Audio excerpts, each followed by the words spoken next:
Hi folks, this is video number 94 and the title is Sharp Things. There were 3 times in my life I encountered sharp things I wish I hadn't. One was my fault. The first time was in 8th grade. We were taking a quiz. Our student desks were the old late 1800s, early 1900s style. There was a box with a flip-up top mounted on cast-iron legs. Mounted on the front of this assembly was a fold-down seat that would be occupied by the student in front of you. My seat was mounted on the assembly behind me. It was about 2 feet wide. I changed my position by sliding to the right in my seat. As I did that, I felt a poke in my thigh. I looked over at my buddy Glenn, and his eyes were really wide, and his mouth was open. He was also holding a pencil. You know, the good old number 2. Only this one was broken off. Just as I slid over in the seat, Glenn was attempting to poke me a little to get my attention. Those 2 motions drove his good old number 2 into my thigh, clear to the bone. I raised my hand and got permission to go to the lavatory. I went in, dropped my pants, and checked my leg. I couldn't get hold of the pencil piece, so I went to the nurse's office, which was also part of the principal's office.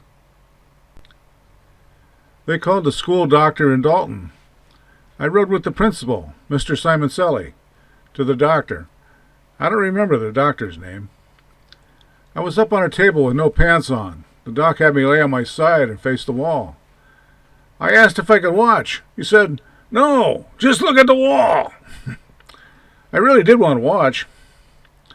I got a few pokes with a Novocaine needle, and he pulled the pencil point out and put some alcohol in the wound. That smarted, but it healed fine. To this day, I still have a gray dot on my thigh, the diameter of a good old number 2. The second incident was actually a crime. Barbara and I were at a dance. I think we were in the 10th grade. The song had ended, and we were in the middle of the dance floor. Some kid walked up to me and said, "Don't move." I looked down and saw he was holding a knife at my stomach. In those days, I was in really good shape. I didn't hesitate. I grabbed his arm just above the wrist and pulled it and his knife behind his back. I grabbed his collar and marched him to the side of the gym. Our gym had those heavy oak exit doors with the push bars to open them. I slammed this kid into the door face first, slightly ahead of hitting a push bar. The door opened to the parking lot right where the police were stationed. One of the officers came running asking, "What's going on?" I handed him the knife and told him, "This guy likes to play with this." The officer grabbed him by the collar and walked him to the police car. I hadn't seen him before or since. I have no idea who he was or what his beef was with me. I guess he got his broken nose fixed sooner or later. This third situation I did all by myself. We were at the in-laws in Waymart. My brother-in-law got a deer and brought it to his parents' house. He asked if I could butcher it. "Sure," I said.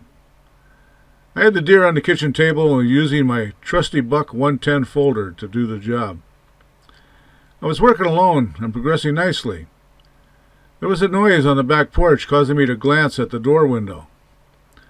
Your hands tend to follow your eyes.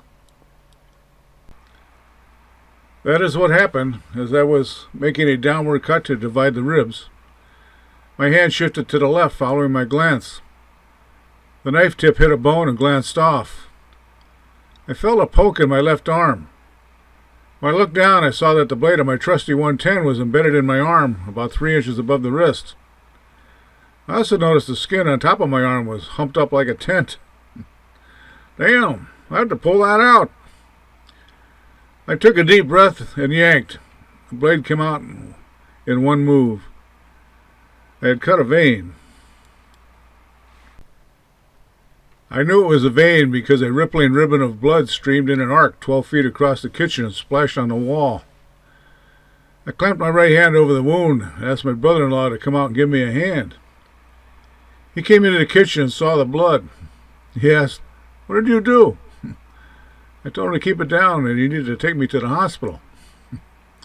I believe his description about that time was, "You dumbass." I had the bleeding under control and didn't want to alarm the others. We went to the Carbondale General Emergency Room. They had to call a surgeon in. We waited 45 minutes for the doc to get there. The bleeding had totally stopped by then. The doc gave me a few internal stitches and 3 or 4 on top. Except for tooth extractions, they were the only stitches I've ever had, so far. As it turned out, I had also split a tendon. For about 3 years, every once in a while, my arm would jump up and my palm would bend down, trying to make my thumb reach my elbow. That really hurt. I had to use my right hand to straighten my left hand back up again. The basics of knife handling are: always keep a firm grip on your knife. Never cut toward yourself. That includes fingers, arms, and legs. An example: when opening a box, cut the package tape side to side, not front to back. That way you won't stab yourself. Keep your knives sharp. They do a better and safer job. Pictured here is my trusty 110 buck folder with the 4.5-inch blade. It still serves me well. That's the end of this story, folks. And as always, I wish everyone all the best.